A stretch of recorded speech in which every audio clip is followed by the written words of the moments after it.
DD किसान, बदलते भारत की शान।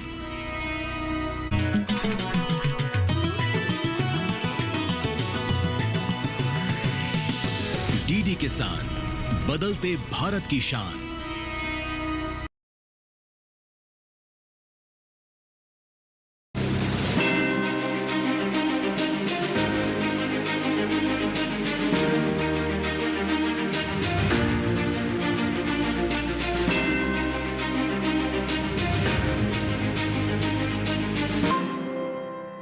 नमस्कार, बहुत स्वागत है। डीडी किसान देख रहे हैं, मैं हूं आपके साथ राधिका चौधरी। जिला चंदौली, गांव इमलिया, वाराणसी के करीब ये गांव है और आज आपको इस गांव लेकर चलेंगे। बात करेंगे प्राकृतिक खेती। चंदौली जिले में रहने वाले किसान किस तरह से तरक्की की तस्वीर बुन रहे हैं, किस तरह से सरकारी योजनाओं से जुड़ रहे हैं। प्राकृतिक खेती, देखिए इस बजट में भी प्राकृतिक खेती की बात की गई थी और एक ऐसी खेती कम लागत ज़्यादा मुनाफा आज के समय की मांग भी है। तो देखते हैं इस मांग के साथ हमारे अन्नदाता किस तरह से जुड़ रहे हैं। चलिए, चंद कदमों की दूरी है, आप भी आज की चौपाल चर्चा का हिस्सा बनिए।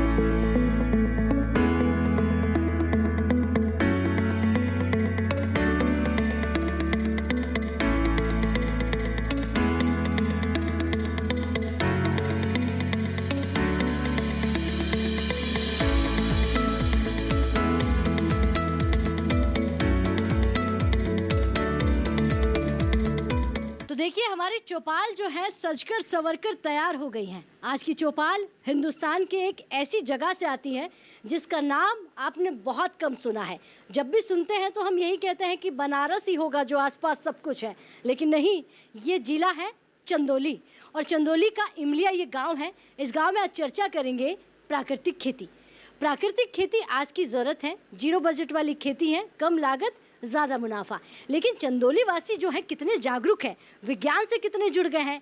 चंदौली वासियों के लिए सरकार क्या क्या सुविधा मुहैया करवा रही है, चंदौली वासियों के लिए कितनी चीज़ें जो हैं देश की राजधानी में बनने वाली इनके गांव तक पहुंच रही हैं, तमाम चर्चा होगी। लेकिन देखिए, कृषि विज्ञान केंद्र हमारे बीच है और तमाम अन्नदाता है। और इस गर्मी में आप सोचिए, जो इतनी गर्मी में हमारा यहाँ खड़ा रहना थोड़ा मुश्किल है, तो ये खेतों में कैसे काम करते होंगे। एक बार जोरदार तालियां भाई अपने आप के लिए, बहुत स्वागत।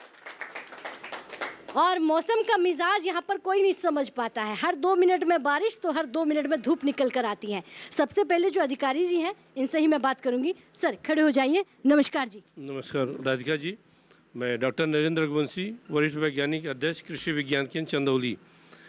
जैसा आपने कहा कि हाँ, हमारे किसान जो अब विज्ञान से जुड़ रहे हैं, हकीकत है कि आज उसी का नतीजा है कि आप इस गाँव में बैठी हैं। और ये किसान लखनऊ ही नहीं, दिल्ली तक चल करके हमारे जी भारतीय कृषि अनुसंधान की जितनी भी योजनाएं हैं उसका लाभ ले रहे हैं, जिसके अंतर्गत यह इस गांव में यह पीओ बना करके जो सरकार की मंशा है कि कृषक उत्पादन संगठन, और जो जैसा जाना जाता है हमारा चंदौली जनपद चावल के लिए, तो जो जीआई टैग का पहला जो हमारी प्रजाति है, ये इसी गाँव से निकल करके आज पूरे देश में और प्रदेश में नाम कमा रही है। तो हमारे किसान हमारे यहाँ से तकनीकी प्रशिक्षण लेकर के सरकार की जितनी भी योजनाएं हैं, हमारे वैज्ञानिक समय समय पर हमारी जो कृषि विविधीकरण की बात हो रही है, चाहे फसल की, चाहे सब्जियों की, अनाज की, या जैसा आपने देखा कि पशुपालन में मछली पालन है, मुर्गी पालन है, डेयरी, इस तरह की जो कृषि की अन्य भी व्यवसाय हैं, उन व्यवसाय को अपना करके अपने रोजगार में अवसर को बढ़ा रहे हैं। सर, चंदौली की आबादी कितनी होगी? 22 लाख के करीब है, जिसमें कि ये किसान हमारे, जिसमें से हमें लगभग 8 से 10 लाख किसान हैं जो कि खेती पे निर्भर हैं। और ये पूरी तरह से जो यहाँ धान का कटोरा, एशिया का धान का कटोरा कहा जाता है, तो ये हमारे परंपरागत जो कृषि जो धान की प्रजातियाँ लेते थे, लेकिन यहाँ की अलग अलग जलवायु है, कहीं पानी ज़्यादा है, कहीं ज़्यादातर यहाँ 70 से 80% नहरों से सिंचाई होती है धान की खेती। लेकिन सारी प्रजातियाँ हमारे नरेंद्र विश्वविद्यालय की, हमारे इसी जनपद से उसका यहाँ पे व्यवहारिक रूप से प्रयोग किया जाता है। ठीक है, बैठ जाइए, बहुत धन्यवाद। सर खड़े हो जाइए। नमस्कार। मैं Ajay Kumar Singh, Ishani agro pharma producer company का निदेशक हूँ। मैं काशी हिंदू विश्वविद्यालय से वाणिज्य से स्नातक 1999 में किया और अपने जीवन के नए आयाम को शुरुआत करने के लिए काशी हिंदू विश्वविद्यालय से पढ़ाई के उपरांत मेरा परिवार कृषि परिवार था, तो हमने कृषि में ही अपने कार्य क्षेत्र को चुना। और कृषि में मैं कार्य को जब करना शुरू किया अपने चंदौली जनपद में, तो हम लोगों के यहाँ थोड़ी विज्ञान और टेक्नोलॉजियों की और बीज की, एक अच्छी क्वालिटी की बीज की जो है कमी थी। तो हमारे अंदर एक सोच थी कि मैं अपने चंदौली ज़िले में एक अपना बीज प्रोसेसिंग प्लांट लगाऊंगा और बीज बनाऊंगा और जनपद के अलावा मैं पूरे प्रदेश में सप्लाई करूंगा।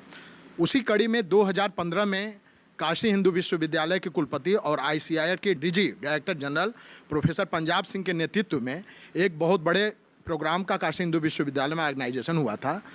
वो कृषक उत्पादन संगठन FPO को लिए हम लोग उसमें गए थे और FPO के बारे में, FPO के कार्य क्षेत्र के बारे में सारे कुछ को हम लोग बताया गया। मैंने 22 जनवरी 2015 को ईशानी एग्रो फार्मर प्रोड्यूसर नामक संस्था का गठन किया, जिसमें हमारे कंपनी में 5 डायरेक्टर थे और 10 उसमें बोर्ड के मेंबर थे। और उसमें डायरेक्टरों के साथ अपनी मीटिंग करके हम लोग पूर्ण रूप से कंपनी का गठन करके और उसमें किसानों की कड़ी जोड़ते गए। और आज के डेट में हम लोग की कंपनी में 1001 किसान हैं और कंपनी जो है फार्म एक कंपनी एक्ट के तहत रजिस्टर्ड है और कंपनी में 350 महिलाएं हैं और जो है अलग अलग क्षेत्र में सभी लोग काम कर रहे हैं। लेकिन Ishani agro farmer producer company का 2019-20 में भारत सरकार की एक योजना थी, दृष्टि योजना, जिसमें भारत सरकार की एक स्कीम आई थी कि गांव में सीड प्रोसेसिंग प्लांट का स्थापना किया जाए और वहीं से एक अच्छी क्वालिटी का सीड बना के पूरे देश में और अपने प्रदेश में, अपने गाँव में सप्लाई किया जाए। 2019-20 में Ishani agro farmer producer company का दृष्टि योजना में चयन हुआ और चयन होने के उपरांत आप देख रही हैं गोडाउन और पीछे जो है प्लांट लगा हुआ है और हमने प्लांट का निर्माण कराया। और गवर्नमेंट के जो हमारे संस्थान बने हुए हैं जैसे ICR दिल्ली में और उसी तरह राइस की जो बहुत बड़े इंस्टीट्यूट हैं वो आंध्रा में हैं। आंध्रा में एक मरटेरू जिला है जहाँ पे कि हमारे चावल की जो है बहुत कई प्रजातियाँ निकलती हैं, उसका जो है वहाँ से हम लोग ब्रीडर सीड बनाते हैं। जो ब्रीडर सीड वो साइंटिस्ट पैदा करते हैं जिसको जनक बीज बोला जाता है। उस जनक बीज को हम लोग अपने किसानों को फील्ड में लगाते हैं और उससे जो हमारा फाउंडेशन सीड बनता है उस सीड को हम उत्तर प्रदेश बीज विकास निगम और अपने FPO के जो किसान हैं उनको और अलग अलग जनपद में जो FPO बने हैं उनको मैं बीज सप्लाई करता हूँ। अच्छा, आपने फार्मर प्रोड्यूसर कंपनी बनाई, मुझे ये बताइए कि क्या खेती अच्छा लाभ दे सकती है? बिल्कुल अच्छा लाभ दे सकती है खेती। जैसे हमारे सर अभी कृषि विज्ञान केंद्र के डॉक्टर रघुवंशी सर बैठे हुए हैं, मैं उनको बहुत धन्यवाद दूंगा कि अभी चंद दिनों हुआ हमारे चंदौली में आए तो हम लोगों को सर ने बताया कि अजय जी हम लोग विज्ञान के क्षेत्र में कुछ अलग टेक्नोलॉजी से काम करना चाहते हैं। जैसे आपके सामने मछली, आपने बोला मत्स्य पालन, हमारे किसान पहले केवल यहाँ धान गेहूं की खेती होती थी, लेकिन यहाँ गिरजेश सिंह, मृत्युंजय जी बैठे हुए हैं, बहुत से हमारे किसान नए यूथ हैं जिनकी उम्र 25 से 30 साल है। मैंने उनको गवर्नमेंट से जो है सब्सिडी फार्म के 1-1 एकड़ तालाब की दिलवाया, जो कि आज एक सफल मछली पालन का काम कर रहे हैं और 1 एकड़ के तालाब से वो साल भर में 6 से 7 लाख 10 लाख रुपए तक इनकम कर रहे हैं, जो कि अपने परिवार को एक बहुत अच्छे विकास के रास्ते पे ले जा रहे हैं और अपने बच्चों को शिक्षा भी दे रहे हैं। चलिए बैठ जाइए, बहुत धन्यवाद। तो देखिए ये हमारे किसान हैं, एक्सपर्ट नहीं है, जो देखिए कितना जल्दी में सब कुछ बता दिया, इसका मतलब जानकार किसान है। आप भी खड़े हो जाइए। क्या नाम है आपका? मेरा नाम महेंद्र बहादुर सिंह। पिछले समय में कितना बदलाव? बहुत ही बदलाव हुआ है। मैं बनारस हिंदू यूनिवर्सिटी से, वहाँ से मैंने ग्रेजुएशन, पोस्ट ग्रेजुएशन और फिर मैं रिसर्च करके वहाँ से निकला था और मैं शिक्षा विभाग में गया था और अंततः मैं राज्य समन्वयक अरुणाचल सरकार के तहत वहाँ से मैं रिटायर होने के बाद पिछले 3 वर्षों से मैं गांव के तरफ उन्मुख हुआ हूँ। मेरा वैसे सारी व्यवस्था शहर में भी है, बनारस में है, लेकिन मैंने सोचा मैं अपने गांव का कर्ज उतारूं, क्योंकि मेरा बचपन, मेरा प्राइमरी एजुकेशन गांव में बीता था और मेरा गांव के प्रति बड़ा लगाव था। और जब मैं गांव आया करता था तो मैं देखता था गांव बहुत ही, जो पलायन हुआ गांव से शहरों की तरफ, और जो नौकरी में गए, छोटी बड़ी जो भी नौकरी में, कहीं बाहर घर बना करके वहाँ बस गए और खेती की तरफ उनका कोई भी ध्यान नहीं रहा। खेती में जिस तरह से गिरावट आई, लोगों का जो है स्टैंडर्ड ऑफ लिविंग जो है नीचे होता गया, तो देख करके बड़ा दुख होता था। तब मैंने सोचा कि क्यों नहीं मैं गांव की तरफ उन्मुख हूं और मैंने इंटीग्रेटेड फार्मिंग के रूप में, जैसे अभी हमारे पास में आज के डेट में मैं लगभग 16 एकड़ की खेती में, उसमें हमने 3.25 एकड़ में तालाब खुदवाया है। करीब हमारे पास 9 तालाब हैं और कुछ हमने जो है यहाँ पे बाग बगीचा का भी, जिसमें आम का पेड़ और अमरूद, संतरा और मौसमी और ये सब सारे वृक्ष भी लगाए हुए हैं, जो कि हमें हमारे नरवन में आप अकेले किसान कर रहे हैं या ऐसे और भी बहुत सारे किसान? ऐसे किसान, चूंकि हमारे गांव में शायद मैं पहला किसान हूं, क्योंकि अब मैं अपने गांव में देखता था पेड़ ही नहीं दिखाई देते थे। और जब मैंने ये कंसेप्ट लिया कि नहीं, मुझे यहाँ पर कुछ फलदार वृक्ष लगाने हैं, तो मुझे मालूम है कि बनारस की ज़मीन आम के पेड़ों के लिए बहुत ही सुंदर है। इसी तरह हमारे पास में महाइच परगना है, ये नरवन परगना में हमारा गाँव पड़ता है। ये यहाँ पे क्लेई सॉइल है, लेकिन जैसा आप जानती हैं कि जो दोमट जो मिट्टी है वो काफ़ी जो है सूटेबल होती है इस तरह के वृक्षों के लिए। तो मैंने वहाँ से मिट्टी मंगवाया, गड्ढे खुदवाए और उसमें मिट्टियाँ इसके भर करके और इसमें नीम की खली और इसका प्रयोग करके, क्योंकि गोबर लगाना खतरे से खाली नहीं है। आम का पेड़ जो है हो नहीं पाएगा गोबर की खाद से, जैसा बताया जाता है। लेकिन मेरा ये एक्सपीरियंस है कि जो है मैंने नीम की खली का यूज किया और इस तरह से हमारा पेड़, आप थोड़ी देर पहले वहाँ पे गई थी, 3 साल का वृक्ष है जो कि जी। ठीक है सर, बैठ जाइए। बहुत धन्यवाद। मैं और भी किसान भाई है जो उनसे बात करूंगी। सर आप खड़े हो जाइए। नमस्कार। नमस्कार राधिका जी। क्या नाम है आपका? मेरा नाम रमेश सिंह है। Shivnandam farmers producer company Dhanapur Chandauli का निदेशक हूँ। अच्छा, आपने भी फार्मर प्रोड्यूसर कंपनी जी बनाई है? जी हाँ मैडम। अच्छा, ये कंपनी कितना फायदा पहुंचाती है? हम लोगों के साथ जो भी किसान हमसे जुड़ते हैं मैडम, सारे किसानों को लाभ मिलता है। नई टेक्नोलॉजी जो भी आती है, नया बीज है, यंत्र है, सारी चीज़ें उस लोगों को बताते हैं और उसका लाभ दिलवाते हैं। हमारा जो है गंगा का किनारा है, वहाँ बलुई दोमट मिट्टी भी है। हम ये मिलेट्स पर भी काम कर रहे हैं। जी हाँ, सामा मतलब ऑलरेडी हमारे यहाँ ज्वार और बाजरा तो होता रहा है पहले से, वो कभी लुप्त नहीं हुआ। लेकिन जो मड़ुआ, रागी, सामा, कोदो, जो प्रजातियां लुप्त हो चुकी थी, उनका भी खेती हम इस साल जो है लार्ज स्केल पे करवाए हैं। कुछ महिलाओं को हम रेसिपी बनाने का भी प्रशिक्षण दिलवाए हैं, जो कि जब हमारा जो है उत्पाद तैयार होगा तो उससे रेसिपी तैयार करा करके हम लोग मार्केट में उसको उतारेंगे। विज्ञान कितनी मदद करता है? बहुत बहुत मदद करता है। ये सारी टेक्नोलॉजी विज्ञान की तो देन है।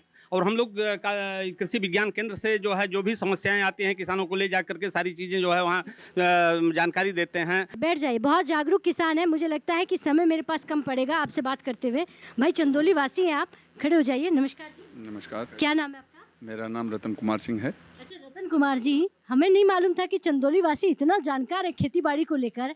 जिस खेती को आज जो सोच रहे हैं वो आप पहले कर चुके हैं, तो खेती कितना फायदा दे सकती है? खेती आज के ज़माने का बिजनेस है या फिर घाटे का सौदा? खेती में देखिए 2 विधा है। एक तो परंपरागत खेती है, अगर बाप दादा की हैसियत को हम ढो रहे हैं तो हम भोग रहे हैं।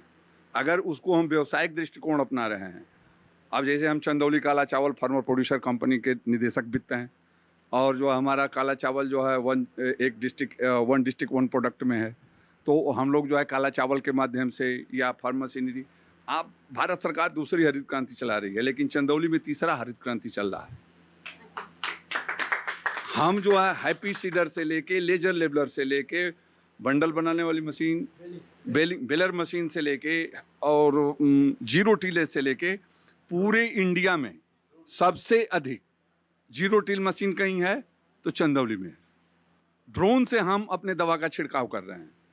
हम फार्म मशीनरी के माध्यम से अपने किसानों की सेवा कर रहे हैं। हम नई वैरायटी के रूप में कृषि विज्ञान केंद्र सरस्वती है, वैज्ञानिक हैं, वहाँ विज्ञान है, वहाँ कोई फंड नहीं है, ये हमको सुझाव ही दे सकते हैं। जितना सक्रिय अगर कृषि विज्ञान केंद्र है, अगर उतना ही सक्रिय उत्तर प्रदेश सरकार और भारत सरकार का कृषि विभाग रहेगा, तो निश्चित रूप से हम युवाओं को कहेंगे कि आप परंपरागत खेती से हटते हुए वैज्ञानिक खेती, व्यावसायिक खेती की तरफ बढ़ें। और कृषि में विविधीकरण, कोई ऐसा परिवार नहीं है जिसके यहाँ सब्जी में 100 रुपया न जाता हो, कितनों 5 आदमी का अगर छोटा परिवार है। कोई ऐसा परिवार नहीं है कि 2 लीटर दूध न जाता हो। कोई ऐसा परिवार नहीं है कि जिसके घर में 2-4 बार जो है मछली और मुर्गा खरीद के या अंडा खरीद के नहीं आता। अगर ये सारे उत्पाद हम करते हैं, तो जो धान हम बेच के, गेहूँ बेच के हम दूसरे को दे रहे हैं, अगर उस पैसे को ही रोक लें, 100 रुपये का मतलब हुआ 36,500 सब्जी का, दूध का मतलब हुआ 36,500, यानी कि 73,000 हो गया। और इस ढंग से जो है हम अपने अगर प्रोडक्ट को जो है अपने आप घरेलू उपयोग की चीज़ों को हम व्यवसायिक में अगर ना भी जाएं, लेकिन फिर भी जैसे हमारा जो है सैयद राजा का बेल्ट है, मौर्या बिरादरी है, सब्जी के लिए वहाँ उपयुक्त जलवायु है, मिट्टी है, ईशानी एग्रो के माध्यम से वहाँ पे जो है सब्जी जा रहा है। अभी जो है लाल बहादुर शास्त्री एयरपोर्ट पे जो है कार्गो सेवा हो गया है। हम लोगों के लिए वहाँ जो है डंप करने के लिए जो है गोदाम हो गए हैं। सरकार सुविधाएं ले रही हैं, उन सुविधाओं का कितना हम लाभ ले रहे हैं। हरित क्रांति आने के बाद भी लोगों ने ज़मीन बेचा है, लेकिन लोगों ने ज़मीन खरीदा भी है। अब ये है कि खेती की जो नई व्यवस्थाएं हैं, नई विधाएं हैं, इनका उपयोग करते हैं तो हम ज़मीन खरीदने वालों में रहेंगे, हम समाज के जो मुख्य धारा में रहेंगे। अगर हम परंपरागत पेरेंटल जो है सिस्टम में से जाएंगे तो हम खेत बेचने वालों में रहेंगे, समाज में हमारा कोई प्रतिष्ठा, कोई इज्जत नहीं। बहुत सुंदर, यानी कि कहीं ना कहीं हमें खुद तय करना है कि हमें करना क्या है, क्योंकि सिस्टम में बहुत सारी चीज़ें हैं जिसे आप खुद कहीं ना कहीं जागरूक होकर लेना पड़ेगा। और देखिए चंदौली की जहाँ तक बात हो रही है, जीआई टैग से हमारे चंदौली को नवाजा गया है। आदम चीनी एक ऐसा चावल जो जीआई टैग मिला हुआ है। काला चावल 1 डिस्ट्रिक्ट 1 प्रोडक्ट में भी वो चंदौली जिले का ही चावल है। वक्त हो गया एक छोटे से ब्रेक का, ब्रेक के बाद फौरन हाजिर होते हैं, आप कहीं मत जाइए।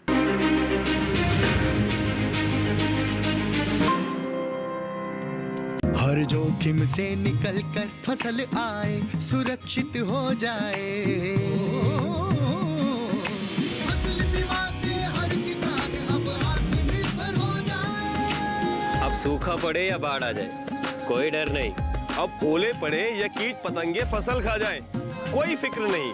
अब कैसी भी आपदा हमारी फसल पे आ जाए, क्षति होने पर हमारे दावों का उचित भुगतान मिलता है, क्योंकि हमने लिया है प्रधानमंत्री फसल बीमा। बुआई से फसल कटाई तक हर जोखिम का दावा, न्यूनतम प्रीमियम पर अधिकतम भुगतान का वादा। योजना से हर साल जुड़ रहे हैं 5 करोड़ से ज्यादा किसान। अब आपकी है बारी। नजदीकी कृषि कार्यालय, सहकारी समिति, बैंक शाखा, अधिकृत बीमा कंपनी या जन सेवा केंद्र में स्वेच्छा से करा सकते हैं पंजीकरण।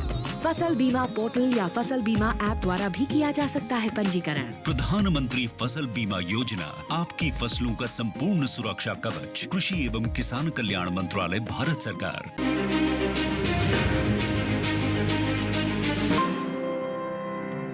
ब्रेक के बाद बहुत स्वागत। चर्चा को आगे बढ़ाते हैं। बात प्राकृतिक खेती की हो रही थी, लेकिन हमारे किसान इतने जागरूक हैं कि प्राकृतिक खेती के साथ साथ और भी बहुत सारी चीजें करते हैं। आप खड़े हो जाइए। क्या नाम है जी आपका? राजेश सिंह। राजेश जी, क्या करते हैं आप? खेती। खेती, अच्छा। खेती में अब चावल ही, क्योंकि धान का कटोरा तो कहा जाता है, लेकिन चावल है या इसके साथ साथ थोड़ी सब्जियां फल भी लगाते हैं?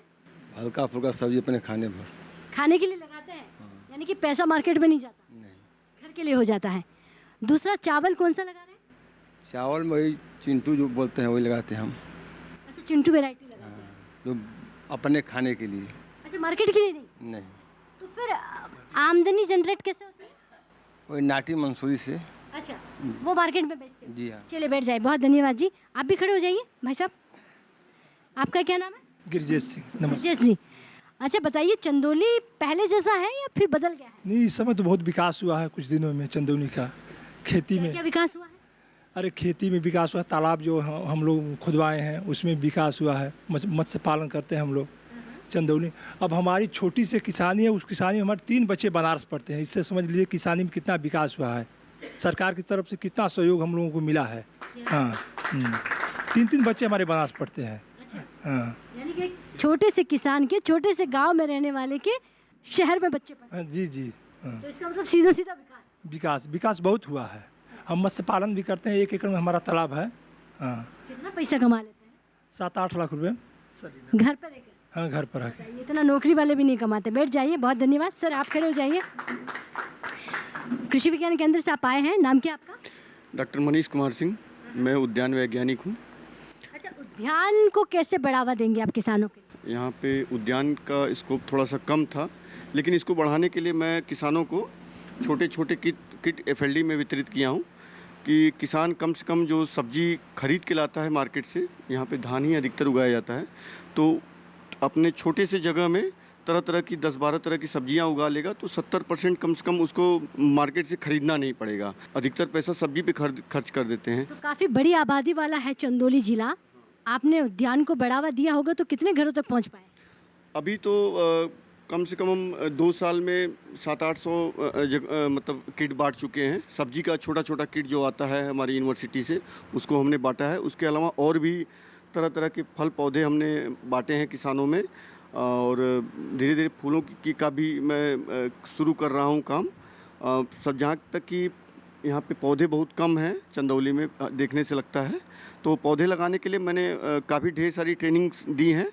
उसके अंतर्गत ये मान के चलिए कि बहुत किसान जागरूक हुए हैं। मैंने बताया है कि पौधे लगाने का तरीका आप लोगों को सीखना होगा। मतलब आप अपनी निगरानी में रहकर करते हैं। हाँ, बैठ जाइए, बहुत धन्यवाद जी। सर आप भी खड़े हो जाइए। नमस्कार जी। नमस्कार राधिका जी, और मैं डॉक्टर अमित कुमार सिंह, कृषि वैज्ञानिक, कृषि प्रसार, कृषि विज्ञान केंद्र चंदौली। आपका क्या काम रहता है? मैं कृषि प्रसार वैज्ञानिक हूँ, और जो सरकार की जो योजनाएं चलती हैं हम अपने अन्नदाताओं को, किसानों को बताते हैं। जैसे प्रधानमंत्री फसल बीमा योजना है, कृषि विविधीकरण के लिए IFS मॉडल। मुझे समझ में आ गया, आपका काम है योजनाओं को किसानों तक लेके जाना। सबसे ज़्यादा कौन सी योजनाओं का यहाँ पर फ़ायदा लिया? सबसे ज़्यादा यहाँ पे हमारे चंदौली ज़िले में मत्स्य संपदा योजना का बहुत बढ़िया यहाँ रिस्पांस है, और हमारे किसान बहुत अच्छा कर रहे हैं। फसल बीमा योजना भी हमारे किसान लाभ ले रहे हैं, और साथ ही साथ प्राकृतिक खेती की बात जो अभी हमारे यहाँ चल रही है, हमारे चंदौली के लिए प्राकृतिक खेती एक वरदान की तरह है। और चूँकि यहाँ पे और जगहों से कम पेस्टिसाइड का, फर्टिलाइजर्स का उपयोग होता है, तो हमारे किसान कर रहे हैं प्राकृतिक खेती, और गंगा का बेल्ट भी है, तो और बढ़िया यहाँ रिस्पांस है प्राकृतिक खेती का। बैठिए। बाबा काशी विश्वनाथ की धरा से आने वाले अन्नदाता, देखिए पूरी धरा, चाहे वो चंदौली हो, बनारस हो, और बात वाराणसी की हो रही है, तो ये जागरूक किसान क्यों ना हो। और देखिए भोले के भगत यहाँ पर सबसे ज़्यादा मिल जाते हैं। सर आप खड़े होइए ज़रा, उम्र भी काफ़ी है दादाजी, क्या नाम है आपका? हरबंस सिंह। अब इन बूढ़ी आंखों ने कितना बदलाव देख लिया? बहुत बदलाव देखा। BSc करके 70 में हम छोड़े पढ़ाई, सन 1970 में, और नौकरी नहीं की, खेती में आ गए। और खेती में उस समय की खेती से आज की खेती में ज़मीन आसमान का फ़र्क है। हम लोगों ने बाप दादे की जो संपत्ति है उसको आज तक बचा करके रखा और फ़ायदे में रखा।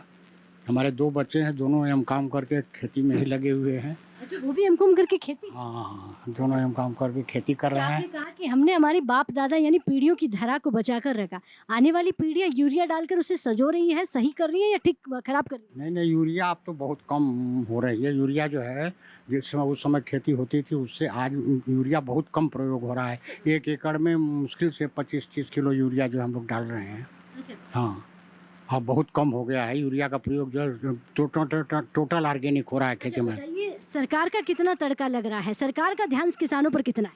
सरकार का ध्यान भी किसानों की तरफ लगा हुआ है। इसमें ऑर्गेनिक खेती जो सरकार कर रहे हैं, हाँ, हम जहाँ पर खड़े हैं आदमचीनी जो GI टैगिंग मिली हुई है, आदमचीनी पूरी तरह से ऑर्गेनिक है। मत्स्य पालन में जिस पर सरकार देती है, मत्स्य पालन से 3 उद्देश्य पूरा होता है। एक तो ऑर्गेनिक खेती को बढ़ावा मिलता है, उसका जल जो है किसानों में, खेतों में जाएगा, और मछली पालन से उसमें आर्थिक रूप से जो भी वो होगा, उसके भीटे पर जो है सब्जियों की खेती करके अपने परिवार का जो है खर्च बचा सकता है। तो ये तीनों उद्देश्य जो है मत्स्य पालन से पूरे होते हैं। बैठिए, बहुत धन्यवाद। सन 1970 में पढ़ाई छोड़कर खेती में आने वाले किसान को भी हमने सुन लिया। अब देखिए बीज सबसे ज़रूरी होते हैं खेती के लिए। आप खड़े हो जाइए। नमस्कार जी। नमस्कार मैम, मैं डॉक्टर अभयदीप गौतम, वैज्ञानिक अनुवांशिकी एवं पादप प्रजनन विज्ञान। अब देखिए अच्छे बीज होंगे तो हमें अच्छी खेती मिल सकती है, अच्छी फसल मिल सकती है। किसान कैसे समझ पाएगा अच्छा बीज और बुरा बीज? मैं जो भी प्रशिक्षण देता हूँ किसानों को, उसमें बताने का प्रयास यही होता है कि आप अच्छे बीज कहाँ से लीजिए। पहला जो हमारा प्रजनक बीज होता है, जिसे हम ब्रीडर सीड कहते हैं, ब्रीडर से ही हम फाउंडेशन सीड तैयार करते हैं, फाउंडेशन से हम सर्टिफाइड सीड तैयार करते हैं, सर्टिफाइड ही हम प्रायः किसानों को देते हैं क्योंकि उसकी पैदावार सबसे ज़्यादा होती है। तो पहली बात तो यह है कि हम किसानों को ये बताते हैं कि आप ब्रीडर सीड कैसे पहचानें। ब्रीडर सीड का जो टैग कलर होता है हमारा जो है गोल्डन कलर का होता है। देन हमारा फाउंडेशन सीड वाइट कलर का टैग होता है। फिर हमारा सर्टिफाइड सीड आता है जिसका नीले कलर का टैग होता है। हम साथ साथ ये भी बताते हैं कि आप टैग पे दी हुई चीज़ों को पढ़िए कि उसकी आनुवांशिक शुद्धता कितनी है, भौतिक शुद्धता कितनी है। आनुवांशिक शुद्धता हमारी 100% ऑलवेज सभी कैटेगरी में होती है। आनुवांशिक शुद्धता से तात्पर्य होता है कि जेनेटिकली वो, जैसे हमने पर्टिकुलर किसी वैरायटी का सीड लिया, जैसे किसान भाई अभी MTU 7029 की बात कर रहे थे या जलप्रिया जलनिधि की बात कर रहे थे, उस पर्टिकुलर बैग में उसी पर्टिकुलर वैरायटी का बीज होना चाहिए। आनुवांशिक शुद्धता हमेशा 100% होनी चाहिए। भौतिक शुद्धता ब्रीडर की बात करें, फाउंडेशन की बात करें, उसमें 100% होनी चाहिए। सर्टिफाइड सीड की बात करते हैं तो वहाँ 99-98% की हम बात करते हैं जी। और हम ये भी बताते हैं किसानों को कि बीज आप हमेशा सरकारी संस्थानों से लीजिए। जैसे हमारा आचार्य नरेंद्र देव है, बगल में आपका BHU है, बनारस हिंदू यूनिवर्सिटी से ले सकते हैं। सब्जियों का बीज आप भारतीय सब्जी अनुसंधान के दौलतपुरा वाराणसी से ले सकते हैं। बीज पूरा कर पाएंगे जितना किसानों की मांग? जी बिल्कुल पूरा कर पाएंगे। मेरी जो भी ट्रेनिंग होती है उसमें यही प्रयास होता है कि आप जैसे यहाँ पे अजय जी कर रहे हैं, तो वो स्वयं का, किसान अपना स्वयं का अपने क्षेत्र पर क्वालिटी सीड डेवलप करें।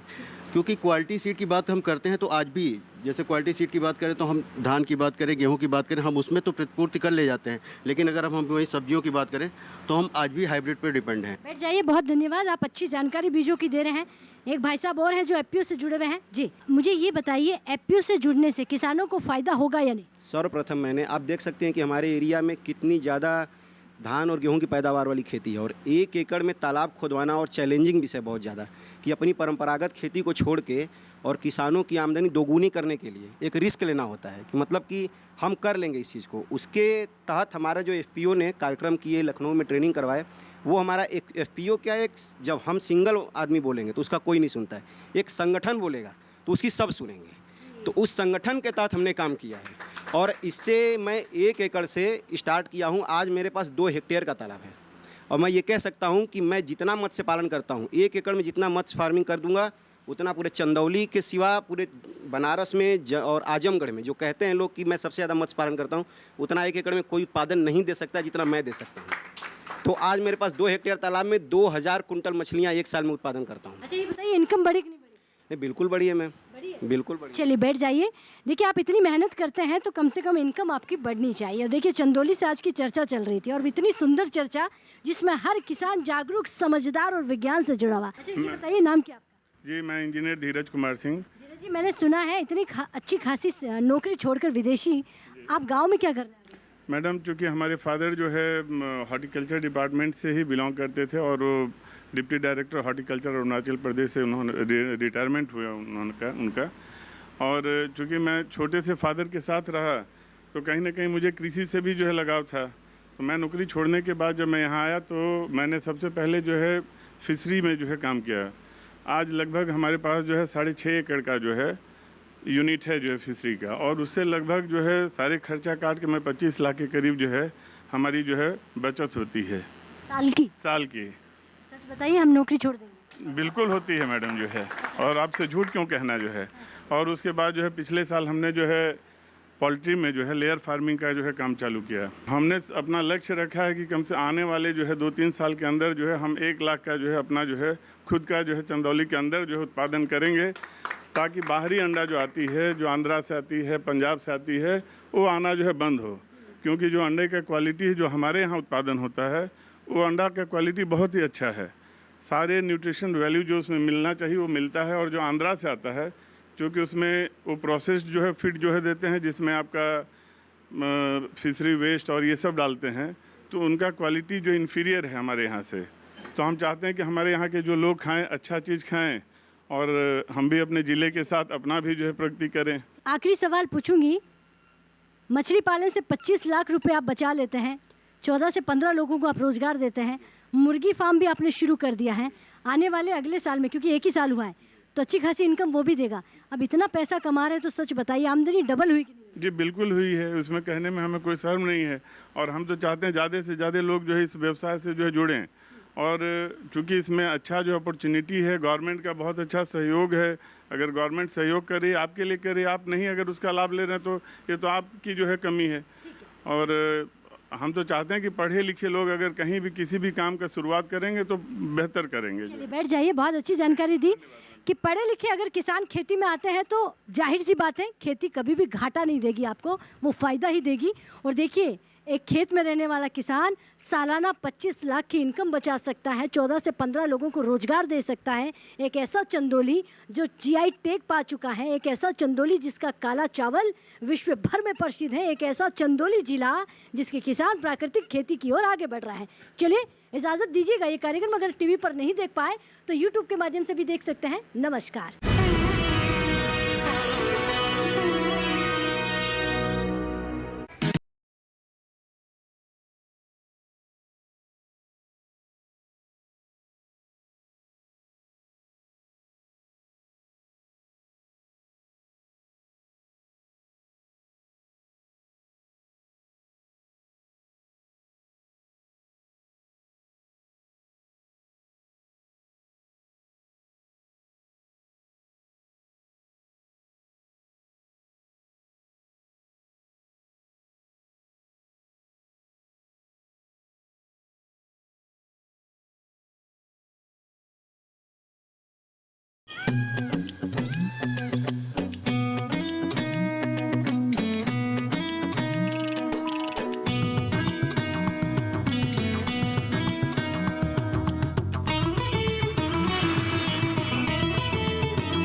डीडी किसान, बदलते भारत की शान।